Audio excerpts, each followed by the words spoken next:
progress through the service. So you can have one or two papers. At the end of the service, you can also get a clothespin and turn it into a butterfly to remind you of the notes you took, the things you thought about, but you don't have to. But just go ahead and use this circle of paper as a place to take your thoughts down and potentially become a butterfly. For this reflection, this is your part on the screen. Do you see it? Changing is part of growing. So your cue is going to be when I say, we remember.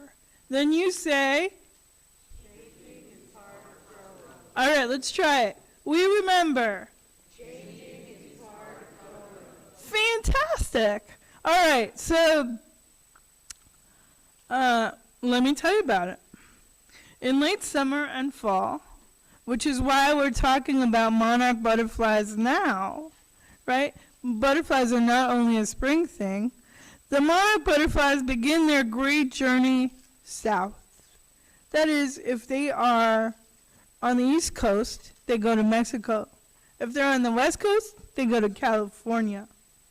They leave the milkweed fields of the north, traveling toward the forests of Mexico, where it is warm enough to rest and begin again.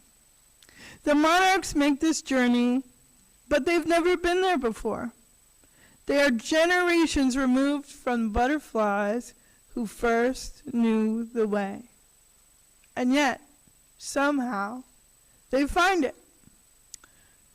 They turn their faces toward the sun, they feel the temperature of the air, and they follow wisdom that lives inside their wings and bodies and in the world around them.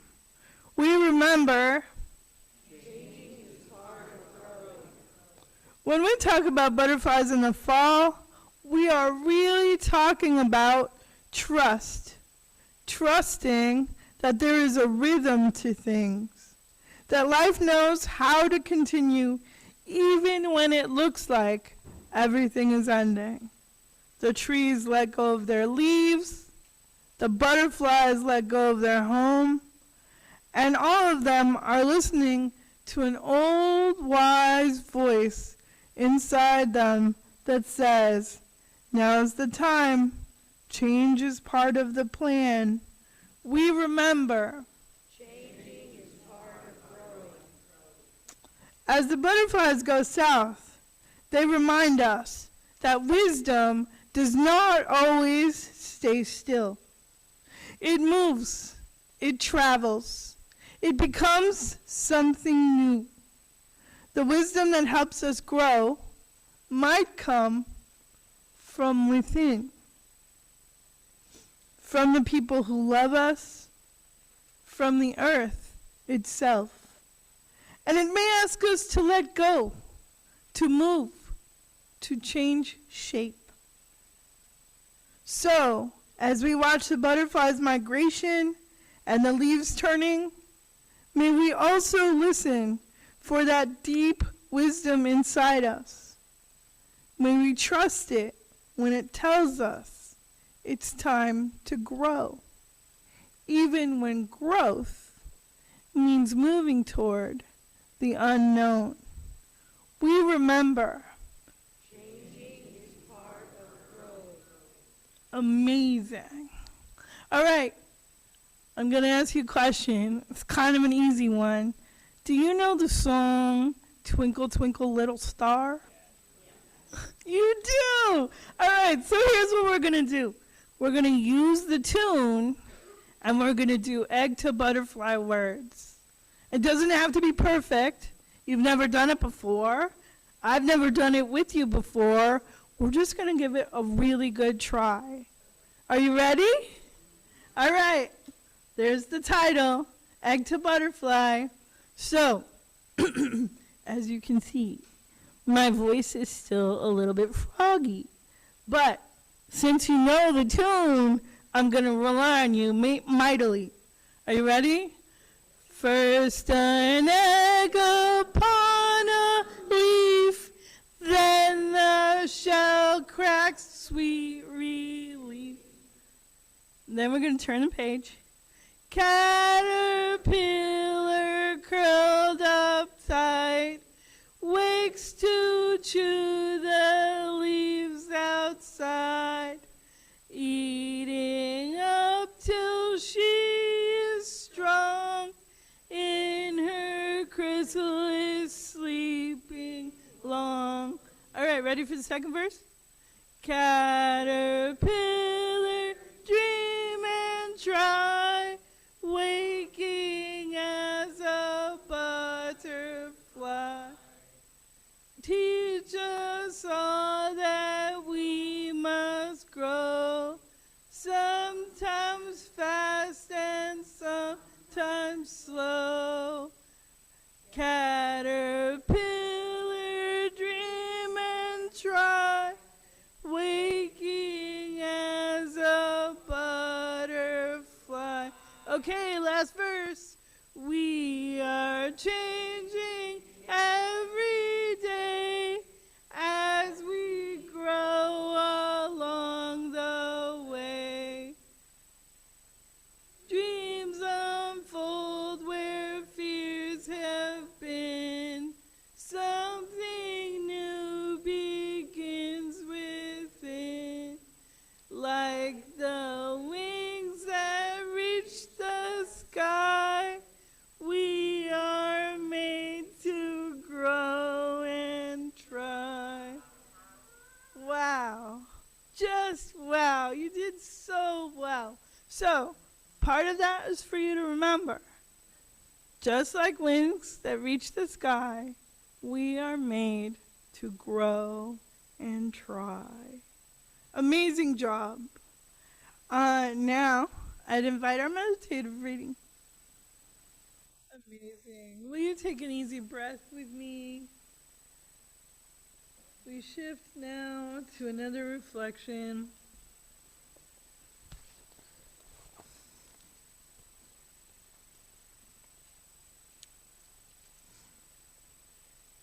I'm sure some of you, many of you, may have heard about geese flying south for the winter.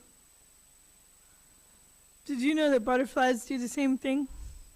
That's why, even though lots of people think of butterflies in the springtime, we have some considering of butterflies to do in the fall. Monarch butterflies from the West Coast spend winter in California.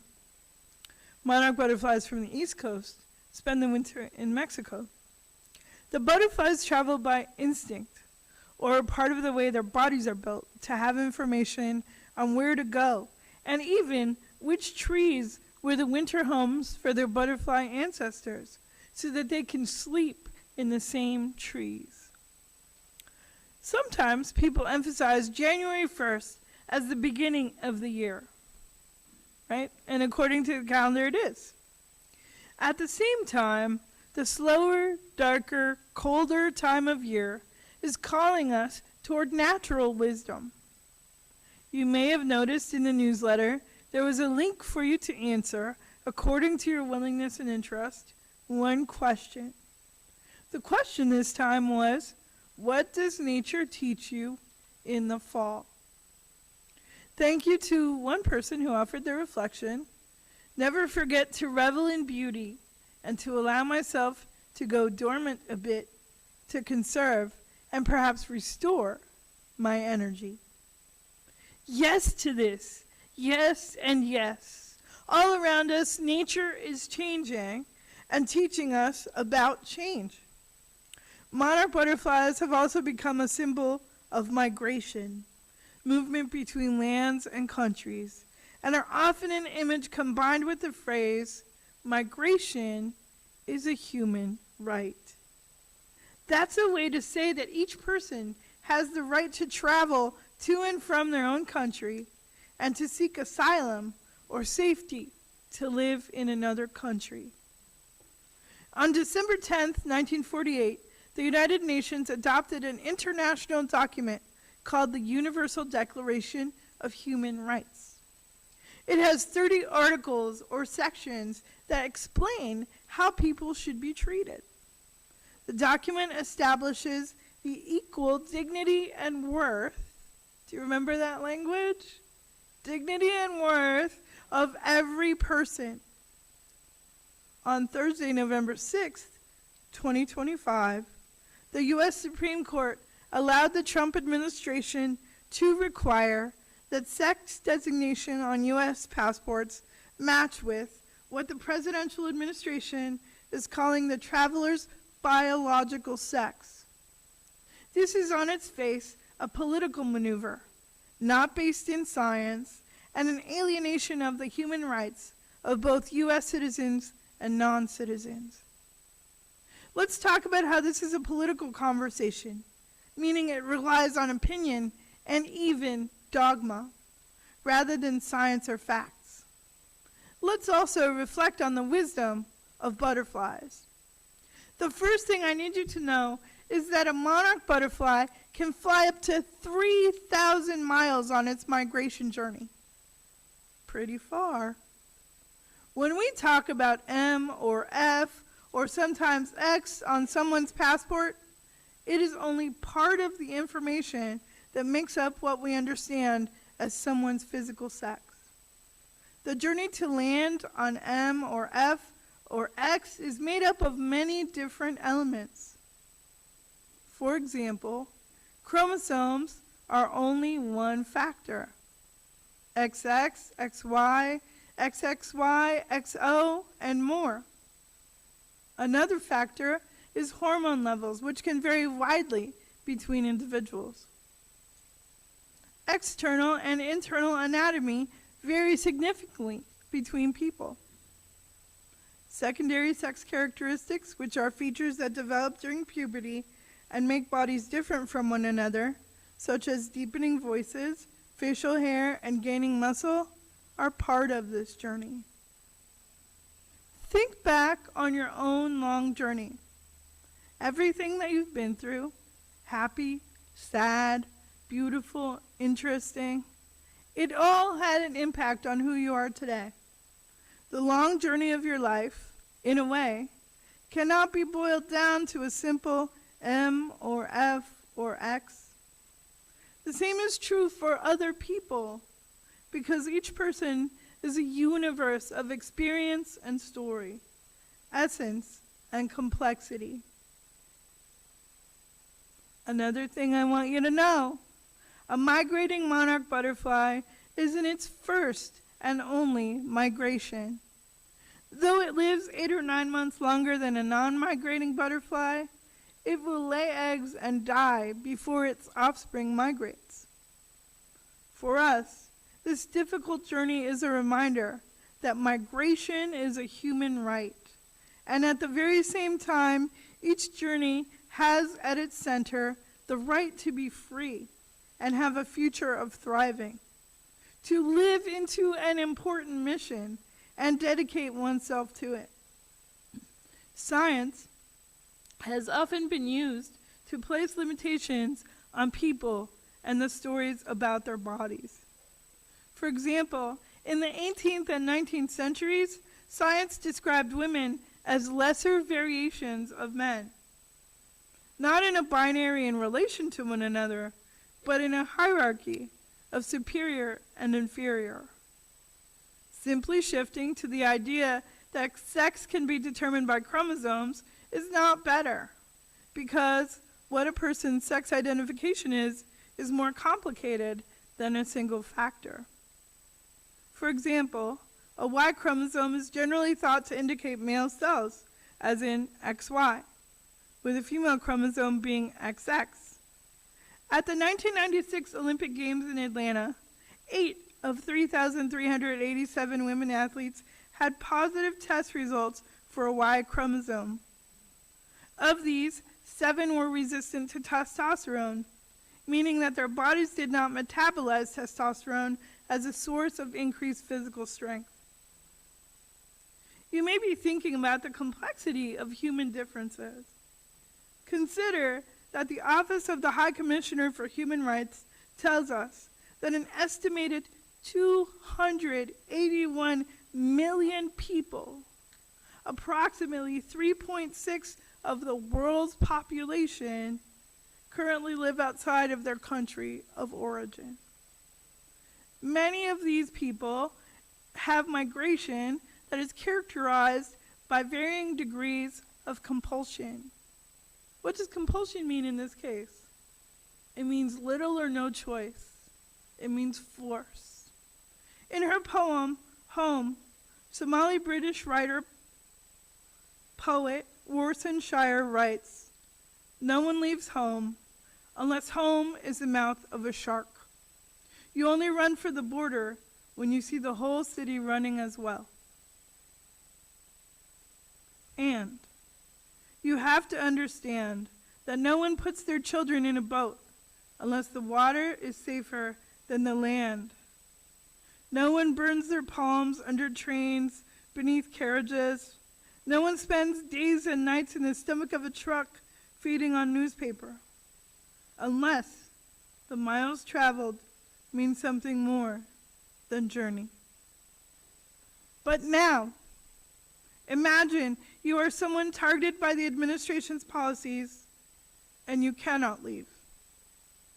This is why we resist. John Davidson, senior counsel for the ACLU's LGBTQ and HIV project, explains it this way. Forcing transgender people to carry passports that out them against their will increases the risk that they will face harassment and violence and adds to the considerable barriers they already face in securing freedom, safety, and acceptance. One more thing. A lot of what we know about monarch migration is thanks to community scientists.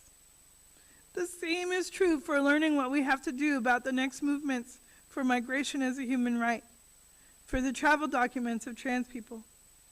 In her dissent, Justice Ketanji Jackson Brown said that the court has once again paved the way for immediate infliction of injury without adequate, or really any, justification.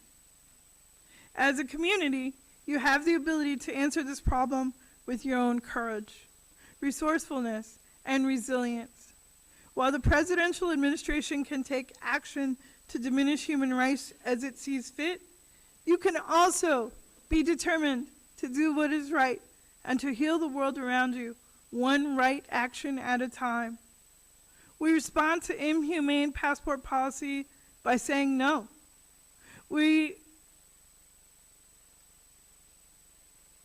By asking our elected representatives to consider countermeasures to protect trans and non-binary folks. It is also true that the things you already know how to do are essential in this time. To support the Oregon Food Bank in a time when nutritional assistance is being actively reduced. These are also things that support trans and non-binary people as they support all of us. There is much to do. Let us do it together.